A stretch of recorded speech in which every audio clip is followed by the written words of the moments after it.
o seu futuro será um futuro de paz, de alegria, de maravilhas de Deus. Dentro da verdade prática, aí a pergunta número 2, complete. O Deus da Bíblia tem o tempo nas suas mãos. Ele conhece o passado, controla o presente e anuncia o futuro. Então tudo para Deus está aí patente aos seus olhos. Ele conhece todas as coisas, sabe todas as coisas, ele pode todas as coisas. Então, confie em Deus. Você quer saber alguma coisa do futuro? Pergunte para Deus. Se ele não disser, é porque não é para você saber. Você precisa confiar, depositar toda a sua confiança nas mãos de Deus, na providência de Deus. Deus sabe todas as coisas. Ele conhece todas as coisas. E o passado, o presente e o futuro está dentro da sua mão, dentro do seu poder, dentro do seu controle. Depois, na pergunta número 3, a fim de conhecer o tempo futuro, a que recorre o homem desde a antiguidade? Então, recorre às mais diversas religiões e suas práticas ocultas condenadas por Deus.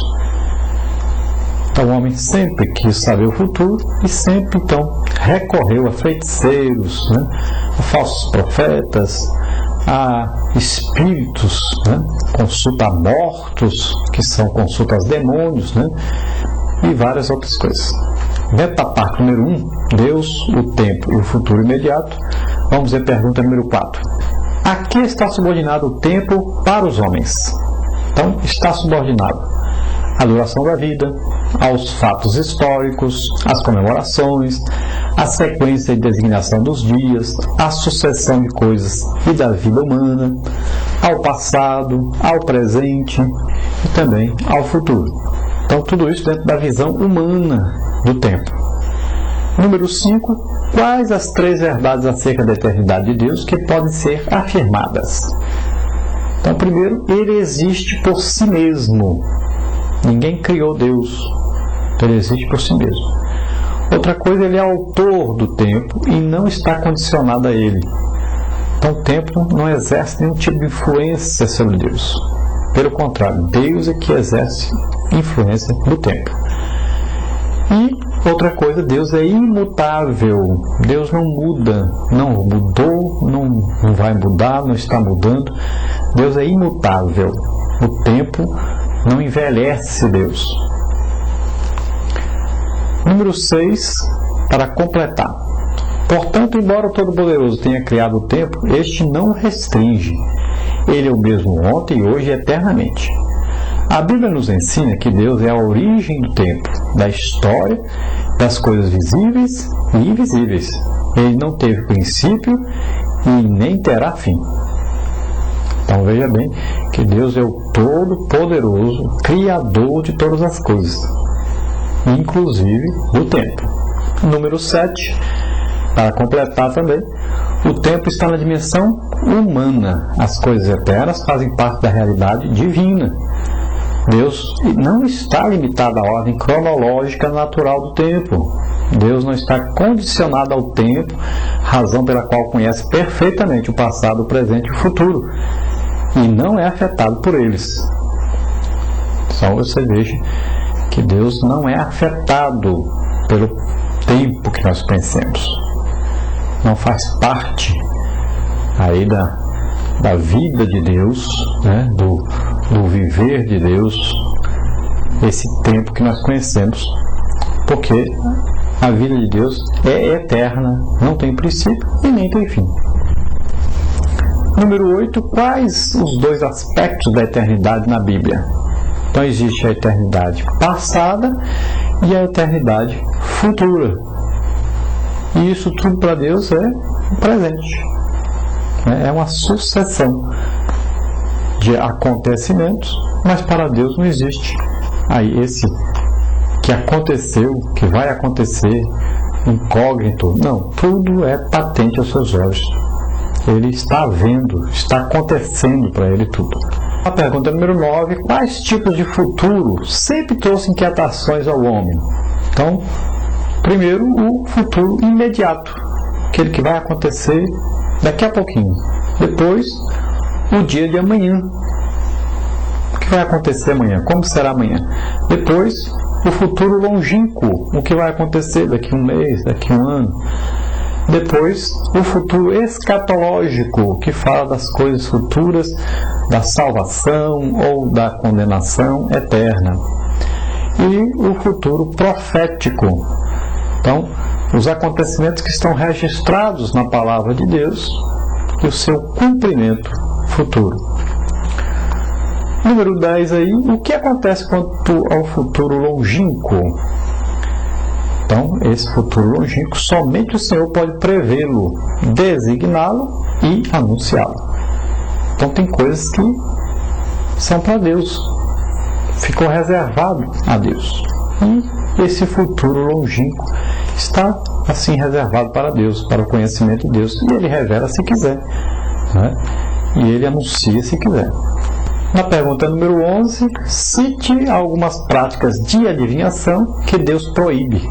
Então, astrologia, hidromancia, quiromancia, tarô, mapa astral, aí você pode colocar consulta a mortos, né, que é o espiritismo, e várias outras coisas. Número 12, Deus conhece o nosso futuro. Complete. Seja o mundo, seja a vida, seja a morte, seja o presente, seja o futuro, tudo é vosso, e vós de Cristo, e Cristo de Deus. Então esteja tranquilo. Passado já passou, Deus já te perdoou pelos seus pecados que você cometeu, porque você aceitou Jesus, se arrependeu dos seus pecados. No presente você está em Cristo, com Cristo, e está tranquilo, está com Deus, está salvo, com a certeza da sua salvação, do perdão de Deus. E o futuro? O futuro, nós já sabemos, vamos morar com Deus para sempre. Então esteja tranquilo, esteja em paz. Depois, na parte número 2, o glorioso futuro da igreja. 13ª pergunta, o que abrange a onisciência divina? Então abrange o presente e o futuro. Então Deus é onisciente, Ele sabe o que aconteceu no futuro e sabe o que vai acontecer. Então Deus é onisciente, Ele sabe o que aconteceu no passado e Ele sabe o que está acontecendo no presente. Ele sabe o que vai acontecer ainda no futuro. Mas dentro da nossa lição, a resposta correta, então, o presente e o futuro. Porque o que passou, já passou. Porque nós não temos como influenciar no que já aconteceu. Agora nós podemos corrigir, né? Ajudar a corrigir o que houve de errado no passado. Nós podemos, mas não interferirmos lá no passado, porque já aconteceu. Então agora o presente vivemos de maneira correta e o futuro procurarmos de todas as maneiras nos encaixar dentro da vontade perfeita de Deus. A 14ª pergunta, o que revela a presciência de Deus? Então revela o conhecimento que Ele possui de todas as coisas, tanto finitas quanto eternas, de modo que nada acontece sem que o Todo-Poderoso tenha plena consciência. Então, tanto as coisas finitas que têm fim, quanto as coisas eternas que não têm fim, tudo isso está dentro do conhecimento de Deus. Número 15, para completar, porque para mim tenho por certo que as aflições desse tempo presente não são para comparar com a glória que em nós há de ser revelada. Romanos 8,18. Consolai-vos uns aos outros com essas palavras. 1 Tessalonicenses 4,18. Então, passamos por aflições no presente, né? Mas sabemos que essas aflições do presente vão nos conduzir, né? O que a tribulação vai produzir? Paciência, né? A esperança, né? E no final nós teremos, então, receberemos um corpo glorioso, né? A glória que está para acontecer conosco. Vale a pena, então, passar por todas as coisas que nós estamos passando. E lembrando que sempre que passar por causa de Cristo, por amor a Cristo. O crente sofre por amor a Cristo e não padece por causa de coisas erradas que